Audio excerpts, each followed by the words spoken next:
शरीरही थंड ठेवतं, मनही थंड ठेवतं. सचिनजी, शरीर थंड ठेवतं, मन थंड ठेवतं असं गुलकंद सध्या गरजेचं आहे. काय म्हणाल, कसं काय एक्सपिरियन्स आहे? अरे खूप छान वाटतंय.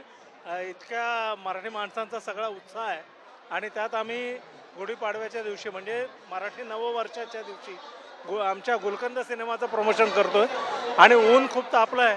तसा हा 1 मेला रिलीज होणार आहे, म्हणजे उन्हाळ्यात रिलीज होणार आहे. आताच जाणवतं की गुलकंद बरोबर आणायला पाहिजे होता, कारण ह्या उन्हाळ्यात शीतलतेची गरज आहे आणि आमचा सिनेमा तसाच आहे. तुमच्या संसारातल्या सगळ्या एकूण वातावरणात शीतलता गोडवा आणणारा सिनेमा आहे. मला वाटतं तुम्हाला जर भरपूर हसायचं असेल, तुम्हाला जर अंतर्मुख व्हायचं असेल, स्वतःला किंवा शेजारच्यांना आजूबाजूच्यांना शोधायचं असेल सिनेमात, तर हा सिनेमा नक्की बघा. नक्कीच. तुम्ही नेहमीच फोडणी तशी कॉमेडीची प्रत्येक वेळेस देताना बघायला मिळतंच आम्हाला. पण तुमचं एक वाक्य आहे, ठेव फोन.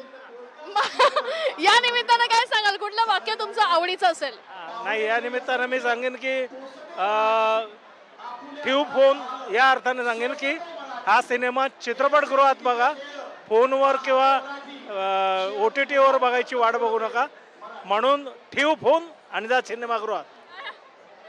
सिनेमागृहामध्ये खरं तर सिनेमा येतोय, पण आज गुढीपाडव्याच्या निमित्तानं एवढ्या सगळ्या लोकांसमोर कसा वाटतोय एक्सपिरियन्स, काय वाटतंय एकूणच? प्रचंड उत्साहाचं वातावरण आहे. सकाळपासून गेला मी 2 तास बघतोय. उत्साह तसूभर सुद्धा कमी झालेला नाहीये आणि या सगळ्यांमध्ये गुलकंद हळूहळू आम्ही एक चमचा वाटत पुढे पुढे चाललेलो आहोत. फार छान वाटतंय आणि अशीच गर्दी आमच्या चित्रपटाला होईल याची खात्री आहे मला. खरं तर विनोदाच्या माध्यमातून तुला अनेकदा लोकांनी पसंत केलंय, अगदी एपिसोड असू दे नाही तर मालिका असू दे, पण सिनेमांमधून तू कशा पद्धतीनं तुझा गोडवा पसरवणार आहेस? खूप छान, म्हणजे लोकांना जो आवडेल तोच गोडवा मी पसरवणार आहे आणि हा माझा काही पहिला चित्रपट नाहीये. मी 7-8 पण एक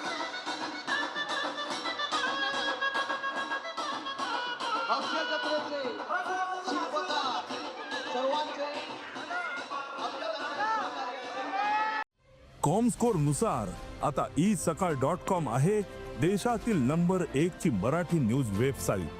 प्रत्येक अपडेटसाठी isakal.com ला नक्की भेट द्या. मध्ये डिस्टर्बन्स आला, ब्रेक घेतला थोडासा. मला खूप खात्री आहे की हा चित्रपट तुमचा आमचा आहे. आजूबाजूला जे चाहते आहेत त्यांचा हा चित्रपट आहे, त्यामुळे सगळ्यांना रिलेट होणार आहे आणि त्यामुळे आज उत्साहाच्या वातावरणात आम्ही सगळ्या गुलकंद सगळ्यांकडे पसरवत चाललेलो आहे. नक्की हा सुपरहिट होणार. खरं बघायला गेलं तर जोडी एकदम वेगळी भन्नाट बघायला मिळतेय. फुल क्रॉस कनेक्शन मध्ये असं वाटलेलं की प्रसाद आणि सईची जोडी असेल, पण क्रॉस जोडी आहे. सई, तुला पहिलं विचारते, जोडी वेगळी आहे, त्यात वेगळी फोडणी आहे आणि त्यात वेगळ्या काही गोष्टी, म्हणजे सगळं मेस आउट असं वाटतं की होत आहे, पण नंतर सगळं मार्गी लागतं. काय एकूणच कसा एक्सपिरियन्स?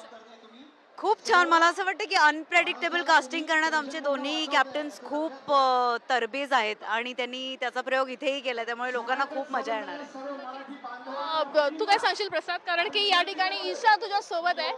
ईशा तशी शांत आहे असं मला वाटतं. काय कोण म्हणाल असं? आहे, शांतच आहे. अजिबात नाही. ईशा समोर गोस्वामी पण शांत असतात, म्हणजे तू विचार कर. पाहिजे तर विचार त्याला. तिचा दरारा एवढा आहे, हो, तो घाबरून कोपऱ्यात बसलाय. त्याला इकडे बसायचं होतं खरं तर. पण मला फार मजा आली. जसं आत्ता सई म्हणाले की अनप्रेडिक्टेबल कास्टिंग आहे खूप. ऑब्व्हियसली असं वाटतं की मी आणि सई पेअर असू, पण तसं नाही आहे. मी आणि ईशा आहोत आणि सम्या आणि सई आहे. त्यामुळे मला खूप मजा आली. ईशा किती वंडरफुल ॲक्ट्रेस आहे, आपण हसायच्या तरी एपिसोडमधनं पाहिलेलं आहे वारंवार. किती वर्सेडाईल आहे हे पण पाहिलं आहे आणि जे तिने या चित्रपटातनं पण खूप काही प्रमाणात प्रूव्ह केलेलं आहे. आणि आमच्या सगळ्यांच्याच मागे जेव्हा मोठे गोस्वामीसारखी 2 मोठे खांब, आधारस्तंभ म्हणूया आपण, असे उभे आहेत, तेव्हा एक निश्चित काहीतरी वेगळा आणि गोड चित्रपट पाहायला मिळेल अशी तू खात्री बाळग. ईशा बघ, मी तुझं कौतुक केलेलं आहे,